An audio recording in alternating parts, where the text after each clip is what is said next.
Wow! Lac bangles. Hi guys! Welcome to Priyanka Subbarao vlogs. నేనైతే ఆంధ్ర నుంచి తెలంగాణకు వచ్చేసానండి. దట్టు చార్మినార్‌కి. ఎందుకు అంటే జస్ట్ లాక్ బ్యాంగిల్స్ చేయించుకోవడానికి. So, this is the process of making lac bangles అండి. మన ఇన్‌స్టాగ్రామ్ ట్రోల్ చేసి పడేశారు లాక్ బ్యాంగిల్స్ గురించి.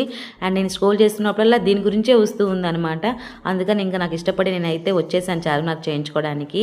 అండ్ ఇంకోటి ఏంటి అంటే ఇక్కడ అమ్మాయిల కన్నా అబ్బాయిలు ఎక్కువ ఉన్నారండి. వాళ్ళైతే ఇంకా రిఫరెన్స్‌లు తీసుకొచ్చి చేయించుకుంటూ ఉన్నారు. సో, నేనైతే ఇంకా ఒక 5 చేయించుకున్నాను. 5 మోడల్స్. కాస్ట్ చాలా చాలా ఎక్కువ అండి. పేరు వచ్చేసి 500, 600 అలా చెప్తున్నారు. చాలా ఎక్కువగా చెప్తున్నారు. నేను ఇంకా వచ్చాను కాబట్టి ఇంకా ఒక 5 టైప్స్ చేయించుకున్నాను. ఒక్కొక్క సింగిల్ బ్యాంగిల్ నాకైతే 1150 రూపీస్ ఏమో పడింది. సో, కాస్ట్ అయితే ఎక్కువగా ఉంది. వీళ్ళైతే రాజస్థానీస్ అన్నట్టు. నాకు ఇంకోటి ఏంటంటే చార్మినార్కి వచ్చిన తర్వాత నేనైతే కంప్లీట్గా హిందీ చూశానండి. అంటే నేను నార్త్కి వెళ్ళానా లేకపోతే నేను ఆంధ్రాలో ఉన్నాను, ఐ మీన్ తెలంగాణలో ఉన్నానని డౌట్ వచ్చింది. సో, చార్మినార్ అంతా కూడా హిందీ ఉర్దూనే ఉందన్నమాట. సో, నేనైతే ఈ షాప్లో చేయించుకున్నాను, ఆపోజిట్ చార్మినార్.